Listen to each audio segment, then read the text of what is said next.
నమస్కారం ETV news కి స్వాగతం ముందుగా ముఖ్యాంశాలు తెలంగాణలో అధికారానికి వస్తే కులగణన చేపడతామన్న రాహుల్ బీసీలకు జనాభా ప్రాతిపదికన రిజర్వేషన్లు కల్పిస్తామని హామీ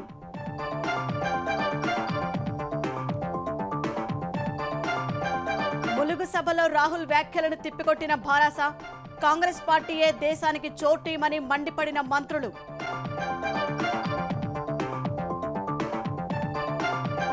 తెలంగాణలో పార్టీ అభ్యర్థుల ఎంపికపై భాజపా ముమ్మర కసరత్తు నడ్డా నివాసంలో కీలక భేటీ అమిత్ షా సమక్షంలో చర్చలు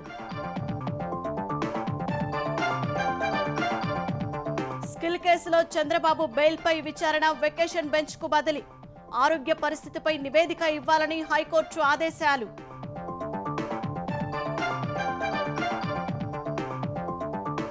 జైల్లో భద్రతపై అనుమానాలున్నాయన్న చంద్రబాబు లేఖ ఇవ్వాలన్న ఏసీబీ కోర్టు నవంబర్ 1 వరకు రిమాండ్ పొడిగింపు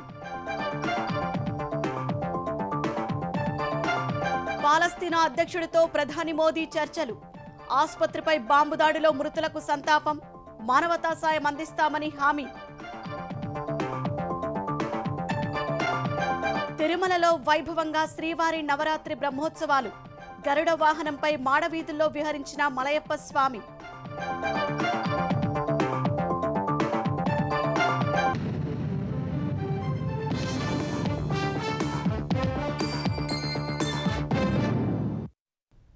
తెలంగాణలో కాంగ్రెస్ అధికారంలోకి వచ్చిన వెంటనే కులగణన చేపడుతుందని ఆ పార్టీ అగ్రనేత రాహుల్ గాంధీ స్పష్టం చేశారు.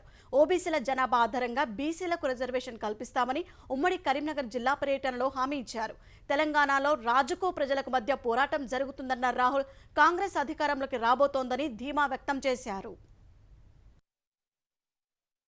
తెలంగాణలో తొలి విడత బస్సు యాత్రకు శ్రీకారం చుట్టిన రాహుల్ గాంధీ భారాస సర్కార్ వైఫల్యాల్ని ఎత్తిచూపుతూ కాంగ్రెస్ ప్రకటించిన 6 గ్యారంటీల్ని ప్రజల్లోకి తీసుకెళ్తున్నారు. భూపాలపల్లి నుంచి రెండో రోజు యాత్ర ప్రారంభించిన ఆయన జెన్కో అతిథి గృహం నుంచి అంబేద్కర్ విగ్రహం వరకు పార్టీ నేతలు కార్యకర్తలతో కలిసి బైక్ ర్యాలీ నిర్వహించారు. అనంతరం కాటారంలో కార్నర్ మీటింగ్ లో మాట్లాడిన రాహుల్ తెలంగాణలో అధికారం ఒక కుటుంబానికే పరిమితమైందన్నారు. దేశంలోనే అత్యంత అవినీతి సర్కార్ గా భారాస పాలన నిలిచిందన్నారు. తెలంగాణలో అధికారంలోకి వెంటనే కులగణన చేస్తామని వివరించారు. देश में सबसे बड़ा मुद्दा कास्ट सेंसस का मुद्दा है. कास्ट सेंसस एक्सरे जैसा है. छत्तीसगढ़ में, राजस्थान में, कर्नाटक में हमने कास्ट सेंसस का ऑर्डर दे दिया है. तेलंगाना में हमारी सरकार आएगी तो पहला काम हम तेलंगाना का एक्सरे करवाएंगे. एक भाई और बहनों, एक्सरे से ये भी पता लग जाएगा कि चीफ मिनिस्टर के परिवार ने तेलंगाना का कितना पैसा लूटा है. 2004 में कांग्रेस पार्टी ने आपको वायदा किया था तेलंगाना का, सोनिया गांधी जी ने पूरा किया. तेलंगाना के सपने पूरे करने के लिए तेलंगाना को एक्सरे की जरूरत है.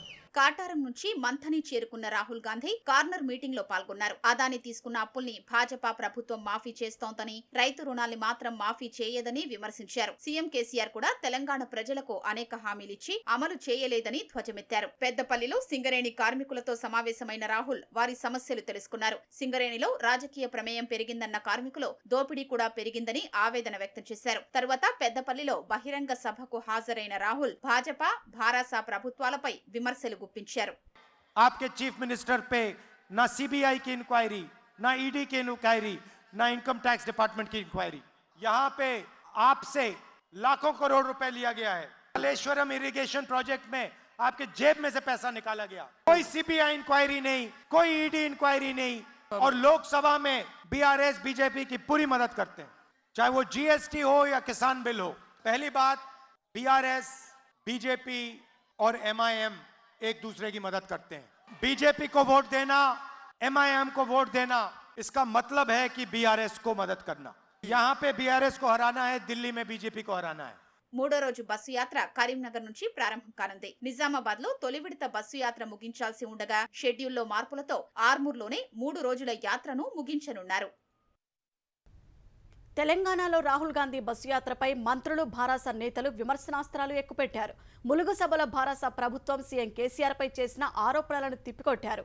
ఇన్నేళ్లు దేశాన్ని పాలించి ఏం చేయలేకపోయారన్న మంత్రులు ఇప్పుడు కొత్తగా తెలంగాణకు ఏదో చేస్తామంటే ప్రజలు నమ్మే పరిస్థితిలో లేరన్నారు. 600 వచ్చే ఎన్నికల్లో గెలిచేది భారాసనేనని ధీమా వ్యక్తం చేశారు. సీఎం కేసీఆర్ పై కాంగ్రెస్ అగ్రనేత రాహుల్ గాంధీ విమర్శల్ని మంత్రులు, భారాస నేతలు తిప్పికొట్టారు. తెలంగాణలో వ్యవసాయ, పారిశ్రామిక రంగాల్లో అభివృద్ధి రాహుల్ గాంధీకి కనిపించడం లేదని మంత్రి నిరంజన్ రెడ్డి ధ్వజమెత్తారు. కర్ణాటకలో ఇలాగే మోసపు హామీలిచ్చి 100 రోజుల్లో చేతులెత్తేశారని తెలిపారు. ఇన్నేళ్లు దేశాన్ని కాంగ్రెస్ లేదా భాజపా మాత్రమే పాలించాయని, అప్పుడు బీసీ గణన ఎందుకు చేపట్టలేదని మరో మంత్రి శ్రీనివాస్ గౌడ్ ప్రశ్నించారు. భాజపా చెప్పినట్లే కాంగ్రెస్ నడుచుకుంటోందని ఆరోపించారు. సీఎం కేసీఆర్ గిరిజన రిజర్వేషన్లను 6 నుంచి 10% పెంచారని మంత్రి సత్యవతి రాథోడ్ తెలిపారు. గిరిజన రిజర్వేషన్ల గురించి ఒక్కసారి కూడా రాహుల్ పార్లమెంటులో మాట్లాడలేదని దుయ్యబట్టారు. ముఖ్యమంత్రి కేసీఆర్ కని విని ఎరుగని రీతిలో తెలంగాణను అభివృద్ధి చేశారని మంత్రి తలసాని శ్రీనివాస్ యాదవ్ కొనియాడారు. ఎన్నికల వేళ మాత్రమే కాంగ్రెస్ కు హామీలు గుర్తుకొచ్చాయని ధ్వజమెత్తారు. భారాస భాజపాకు బి టీం కాదని, కాంగ్రెస్ పార్టీ దేశానికి చోర్ టీం అని భారాస కార్యనిర్వాహక అధ్యక్షుడు మంత్రి కేటీఆర్ విమర్శించారు. పాతాళం నుంచి ఆకాశం వరకు స్కామ్లు చేసిన చరిత్ర కాంగ్రెస్ దని ధ్వజమెత్తారు. రాహుల్ గాంధీ లీడర్ కాదు, రీడర్ అని విమర్శించారు. మేము బి టీం కాదు, మీరే సి టీం, ఈ దేశానికి చోర్ టీం. అల్టిమేట్ గా రేపటి రోజున ఇక్కడ 10 మంది గెలిచినా 12 మంది గెలిచినా కాంగ్రెస్ ను ఇక్కడ ఉన్న రేవంత్ రెడ్డి వాళ్ళని తీసుకుపోతాడు, బీజేపీల గంపగుత్తగా చేరుతాడు. రేవంత్ రెడ్డి సంగతి నీకు తెలియదు. రాహుల్ గాంధీ గారు ఆయన బీజేపీ మీ దానిలో పెట్టిన కోవట్టు, బీజేపీ ఏజెంట్ కాంగ్రెస్ లో. ఈ విషయంలో నీకు తెలివి లేదేమో గానీ పక్కనున్న వాళ్ళని అడుగు, తెలుసుకో. గాడ్సేకు గాంధీ భవన్ అప్పచెప్పిరు మీరు. ఈ గాడ్సే గాడు రేపు మీ మొత్తం పార్టీని మింగుతాడు, మొత్తంగా బీజేపీకి అమ్ముడు పోతాడు. అందుకే అంటున్నా నేను, బి టీం మేం కాదు, సి టీం మీరు బీజేపీకి. ఈ దేశానికే చోర్ టీం ఏదైనా ఉందంటే మీరే, మీ కాంగ్రెస్ పార్టీ అన్న మాట నేను విజ్ఞప్తి చేస్తా ఉన్నా. 1,00,000 కోట్ల లోపే ఖర్చైన కాళేశ్వరం ప్రాజెక్టులో 1,00,000 కోట్ల అవినీతి ఎలా సాధ్యమవుతుందో రాహుల్ గాంధీ చెప్పాలని ఎమ్మెల్సీ కవిత డిమాండ్ చేశారు. కమిషన్లు తీసుకుంటే చెరువుల్లోకి నీరు కాకుండా రైతుల కంట కన్నీరు వచ్చేదన్నారు. ఈ ఎన్నికలు తెలంగాణ ద్రోహులకు, తెలంగాణ ప్రేమికులకు మధ్య జరుగుతున్నాయని కవిత తెలిపారు. భారత కాంగ్రెస్ తెలంగాణ ప్రజలను తప్పుదోవ పట్టిస్తున్నాయని భాజపా తెలంగాణ అధ్యక్షుడు కిషన్ రెడ్డి ఆరోపించారు. తెలంగాణ రాజకీయ వేదికగా కాంగ్రెస్, భారత ఎంఐఎంలు నాటకాలు ఆడుతున్నాయని విమర్శించారు. ములుగు సభలో రాహుల్ గాంధీ చేసిన ఆరోపణలను తోసిపుచ్చిన కిషన్ రెడ్డి ఎవరికెవరు బి టీం అనే అంశంపై చర్చకు రావాలని సవాల్ విసిరారు. రాహుల్ గాంధీ కాంగ్రెస్ లో భారతను విలీనం చేయాలన్నది నిజం కాదా అని ప్రశ్నించారు. బీఆర్ఎస్ కు బీజేపీ బి టీమేనో, ఈ 2 పార్టీలు ఒకటేనో, పూర్తిగా రాహుల్ గాంధీ అబద్ధాలు మాట్లాడారు. కాంగ్రెస్ పార్టీకి చెందినటువంటి ఎమ్మెల్సీలందరూ ఇంక్లూడింగ్ ఫ్లోర్ లీడర్ టీఆర్ఎస్ పార్టీలో మెర్జీ చేశారు. రాహుల్ గాంధీ ఎవరి కోటేస్తే ఎవరికి బి టీము, మీ పార్టీ కోటేస్తే కేసీఆర్ కు బీఆర్ఎస్ కు బి టీం అవుతారు తప్ప బీజేపీ ఎప్పుడు కూడా టీఆర్ఎస్ తో కలిసి పనిచేయలేదు. ఎవరి ప్రభుత్వంలో, మా ప్రభుత్వంలో వాళ్ళు కానీ, వాళ్ళ ప్రభుత్వంలో మేము కానీ ఎప్పుడు కలిసి ఉండలేదు. మా ఎమ్మెల్యేలు ఎవరు కూడా మీ పార్టీ లాగా మీరు బి టీం కాబట్టి మీరు చేరారు, మేము ఎప్పుడు చేరలేదు. తెలంగాణ అసెంబ్లీ ఎన్నికల వ్యూహాలు, అభ్యర్థుల ఎంపికపై భాజపా అధిష్టానం కీలక కసరత్తు చేస్తోంది. భాజపా అధ్యక్షుడు జేపీ నడ్డా నివాసంలో ఆ పార్టీ అగ్రనేతలు, తెలంగాణ నాయకులు సమావేశమయ్యారు. కేంద్ర హోంమంత్రి అమిత్ షా, భాజపా సంస్థాగత వ్యవహారాల ప్రధాన కార్యదర్శి BL Santosh, MP Laxman, Bandi Sanjay, DK అరుణ, భాజపా తెలంగాణ వ్యవహారాల బాధ్యులు సునీల్ బన్సల్, తరుణ్ చుగ్, ఎన్నికల ఇన్ఛార్జి ప్రకాష్ జావదేకర్ సమావేశంలో పాల్గొన్నారు. శుక్రవారం భాజపా కేంద్ర ఎన్నికల కమిటీ భేటీ కానున్న నేపథ్యంలో ఈ సమావేశానికి ప్రాధాన్యం ఏర్పడింది. స్కిల్ డెవలప్మెంట్ కేసులో చంద్రబాబు బెయిల్ పిటిషన్పై విచారణను హైకోర్టు న్యాయమూర్తి వెకేషన్ బెంచ్కు బదిలీ చేశారు. దసరా సెలవుల్లో వెకేషన్ బెంచ్ బెయిల్ పిటిషన్పై విచారణ చేపట్టనుంది. వెకేషన్ బెంచ్కు బదిలీ చేయాలని చంద్రబాబు తరపు న్యాయవాదులు కోరగా అందుకు న్యాయమూర్తి అంగీకరించారు. మరోవైపు చంద్రబాబు ఆరోగ్య పరిస్థితికి సంబంధించిన నివేదికను వెకేషన్ బెంచ్కు ఇవ్వాలని న్యాయమూర్తి జస్టిస్ సురేష్ రెడ్డి జైలు అధికారులకు ఆదేశాలు జారీ చేశారు. చంద్రబాబు ఆరోగ్య పరిస్థితిపైన దాఖలైన ఐఏ పిటిషన్ విచారణను కూడా వెకేషన్ బెంచ్లో చేపడతామని న్యాయమూర్తి తెలిపారు. రాజమహేంద్రవరం జైలులో తన భద్రత పట్ల అనుమానాలు ఉన్నాయని ఏసీబీ కోర్టు న్యాయమూర్తి హిమబిందుకు చంద్రబాబు తెలిపారు. చంద్రబాబును వర్చువల్గా ఏసీబీ కోర్టు న్యాయమూర్తి ఎదుట జైలు అధికారులు హాజరుపరచగా భద్రతపై ఆయన ఆందోళన వ్యక్తం చేశారు. భద్రతపై అనుమానాలుంటే రాతపూర్వకంగా ఇవ్వాలని న్యాయమూర్తి సూచించారు. చంద్రబాబు రాసిన లేఖను తనకు పంపాలని జైలు అధికారుల్ని ఆదేశించారు. చంద్రబాబు ఆరోగ్యం గురించి జైలు అధికారులను అడిగి తెలుసుకున్నారు. వైద్య నివేదికలు కోర్టుకు సమర్పించాలని ఆదేశించారు. చంద్రబాబు జ్యుడిషియల్ రిమాండ్ను నవంబర్ 1 వరకు పొడిగించారు. రాజమహేంద్రవరం కేంద్ర కారాగారంలో ఉన్న చంద్రబాబును కలిసేందుకు ములాఖత్ల సంఖ్య పెంచాలని ఆయన న్యాయవాదులు ఏసీబీ కోర్టును ఆశ్రయించారు. న్యాయవాదులకున్న 2 ములాఖత్లను జైళ్ల అధికారులు 1కి కుదించారని పిటిషన్లో పేర్కొన్నారు. లీగల్ ములాఖత్ను రోజుకు 3 సార్లు ఇవ్వాలని న్యాయమూర్తిని కోరారు. హైకోర్టు, సుప్రీంకోర్టులో వరుసగా దాఖలవుతున్న పిటిషన్లపై చంద్రబాబుతో మాట్లాడేందుకు అవకాశం ఇవ్వాలని కోరారు. ఈ పిటిషన్పై అత్యవసరంగా విచారించాలని అభ్యర్థించారు. చంద్రబాబు తరపున వేసిన పిటిషన్ను స్వీకరించిన ఏసీబీ న్యాయమూర్తి అత్యవసరంగా విచారించలేమని తెలిపారు. ములాఖత్ల పిటిషన్ను పరిశీలించిన తర్వాత విచారిస్తామని వెల్లడించారు.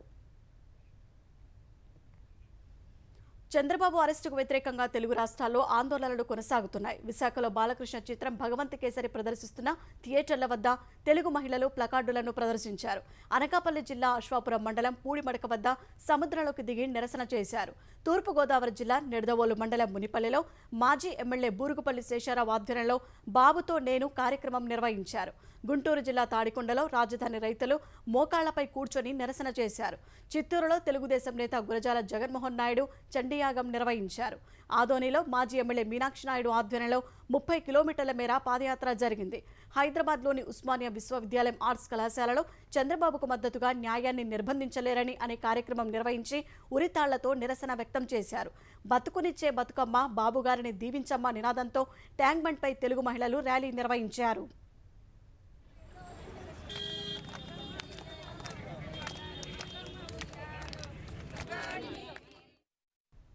ఎలాంటి వివక్ష లేకుండా సంక్షేమ పథకాలను ప్రజలందరికీ అందిస్తున్నట్లు సీఎం జగన్ అన్నారు.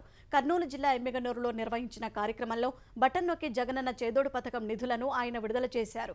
ఈ పథకం ద్వారా దుకాణాలు ఉన్న రజకులు, నాయి బ్రాహ్మణులు, దర్జీలకు 10,000 చొప్పున ఆర్థిక సాయం అందిస్తున్నట్లు చెప్పారు. ఏపీ వ్యాప్తంగా 3,25,000 మంది అర్హుల ఖాతాల్లో 325 కోట్ల రూపాయలను జమ చేస్తున్నట్లు తెలిపారు. గతానికి ఇప్పటికి తేడా ఏమిటో తెలుసా? ఒకే ఒక తేడా, మీ బిడ్డ మనసు. బటన్ నొక్కుతా ఉన్నాడు, నేరుగా నా అక్క చెల్లెమ్మల ఖాతాల్లోకి నేరుగా డబ్బులు వెళ్ళిపోతా ఉన్నాయి. అప్పట్లో గజ దొంగల ముఠ రాష్ట్రాన్ని దోచేసే కార్యక్రమం జరుగుతా ఉన్నది.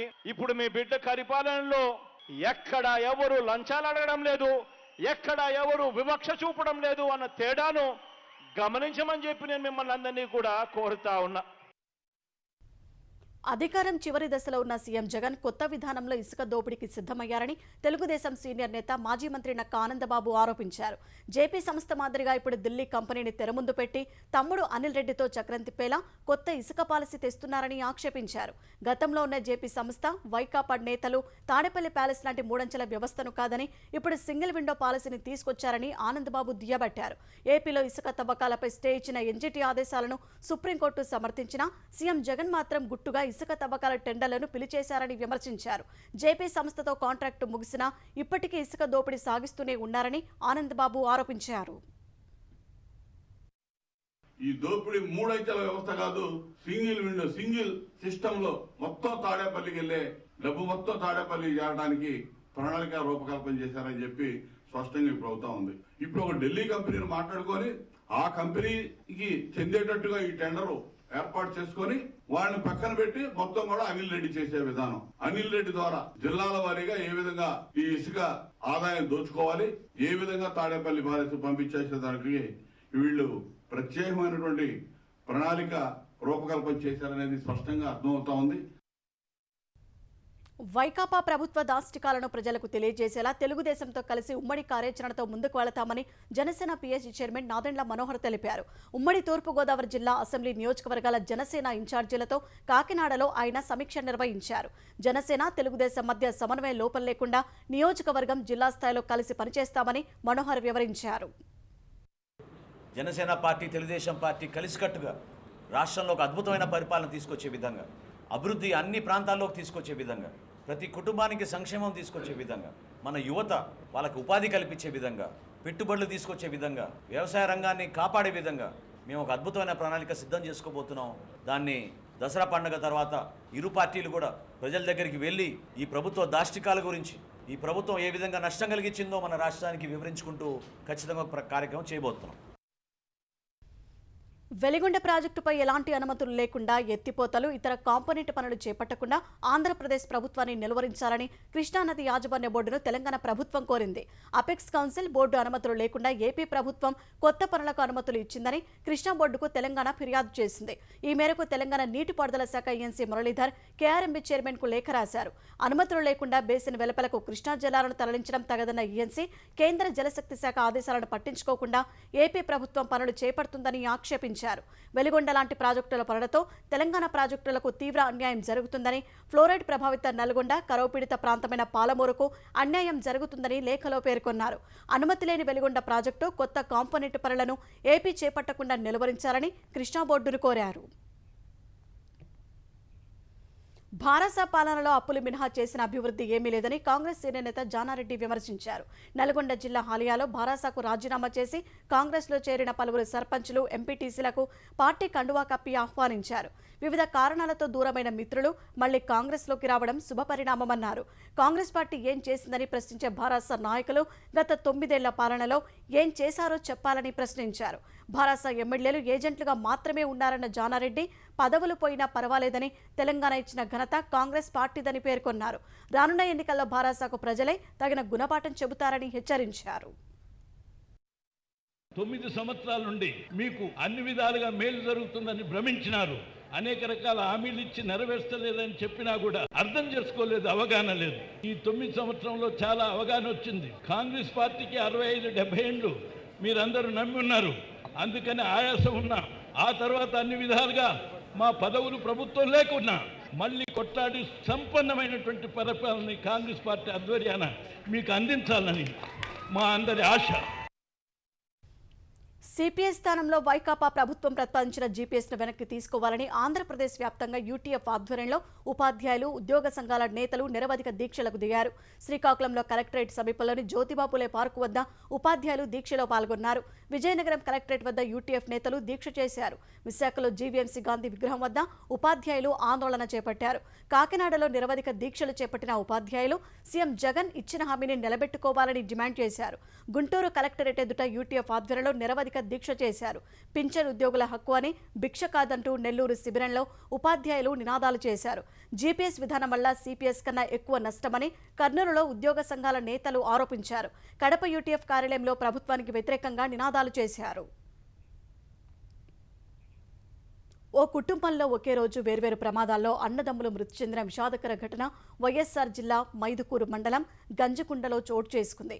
పొలంలో మినుము పంటకు నీరు పెట్టేందుకు వ్యవసాయ పంపు సెట్ స్టార్టర్ నొక్కుతూ ఉండగా నరేంద్ర కుమార్ తీవ్రంగా గాయపడ్డాడు. ప్రొద్దుటూరు ప్రైవేట్ ఆసుపత్రిలో చికిత్స పొందుతూ మృతి చెందాడు. హైదరాబాద్లోని ప్రైవేట్ కంపెనీలో పనిచేస్తున్న నరేంద్ర తమ్ముడు రాజేష్ ద్విచక్ర వాహనంపై వెళ్తూ శంషాబాద్ వద్ద అదుపు తప్పి కింద పడి మృతి చెందారు. ఒకే రోజు అన్నదమ్ముల మృతితో గ్రామంలో విషాదం నెలకొంది. మార్గదర్శి చిట్ ఫండ్స్ కు చెందిన 3 బ్రాంచీల బ్యాంకు ఖాతాలను ఫ్రీజ్ చేయాలన్న పోలీసు నోటీసులను హైకోర్టు సస్పెండ్ చేసింది. చీరాల, విశాఖ, సీతంపేట బ్రాంచీల బ్యాంకు ఖాతాలను ఫ్రీజ్ చేయాలని పోలీసులు నోటీసులు ఇచ్చారు. ఈ నోటీసులను మార్గదర్శి బ్రాంచ్ మేనేజర్లు హైకోర్టులో సవాల్ చేశారు. దీనిపై విచారణ చేపట్టిన హైకోర్టు పోలీసుల నోటీసులను సస్పెండ్ చేస్తూ తీర్పు ఇచ్చింది. తిరుమల శ్రీవారి నవరాత్రి బ్రహ్మోత్సవాలు వైభవంగా జరుగుతున్నాయి. ఉదయం మలయప్ప స్వామివారు మోహిని రూపంలో శృంగార రసాది దేవతగా సర్వాలంకార భూషితుడై దర్శనమిచ్చారు. పక్కనే మరో తిరుచిపై శ్రీకృష్ణుడిగా అలంకృతుడై అభయమిచ్చారు. గజరాజులు ముందు నడుస్తుండగా భజనలు, కోలాటాలు, మంగళ వాయిద్యాల నడుమ స్వామివారి పల్లకి సేవ కోలాహలంగా సాగింది. అడుగడుగునా భక్తులు కర్పూర హారతులు సమర్పించారు. సాయంత్రం స్వామివారికి అత్యంత ప్రీతిపాత్రమైన గరుడ వాహన సేవ నేత్రపర్వంగా సాగుతోంది. గరుడ వాహన సేవలో పాల్గొనేందుకు పెద్ద సంఖ్యలో భక్తులు తరలివచ్చారు. ఫలితంగా తిరుమలగిరిలో గోవింద నామస్మరణతో మార్మోగుతున్నాయి.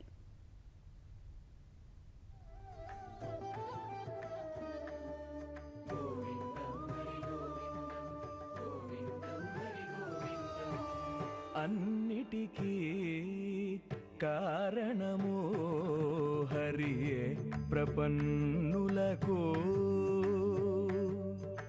అన్నిటికీ కారణము హరియే ప్రపన్నులకు, పన్నిన లోకులకెల్లా ప్రకృతి కారణము.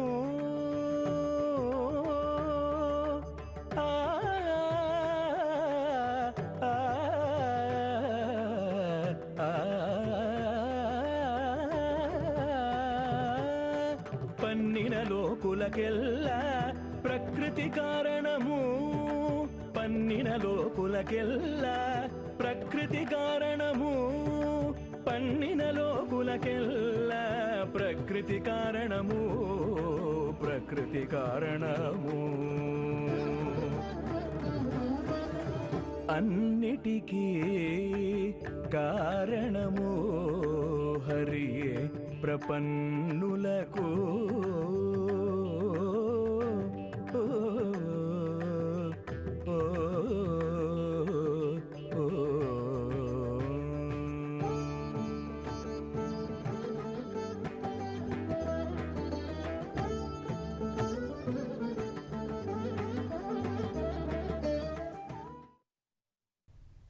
విజయవాడ ఇంద్రకీలాద్రిపై దసరా శరణవరాత్రి ఉత్సవాలు వైభవంగా జరుగుతున్నాయి. కనకదుర్గమ్మ అమ్మవారు ఇవాళ మహాచండీదేవి అలంకారంలో భక్తులకు దర్శనమిచ్చారు.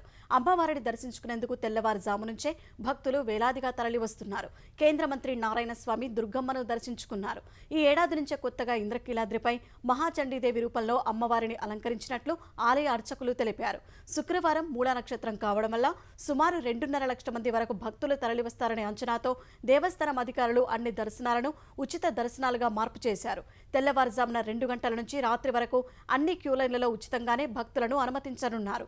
ప్రభుత్వం తరపున ముఖ్యమంత్రి జగన్ అమ్మవారికి పట్టు వస్త్రాలను సమర్పించనున్నారు.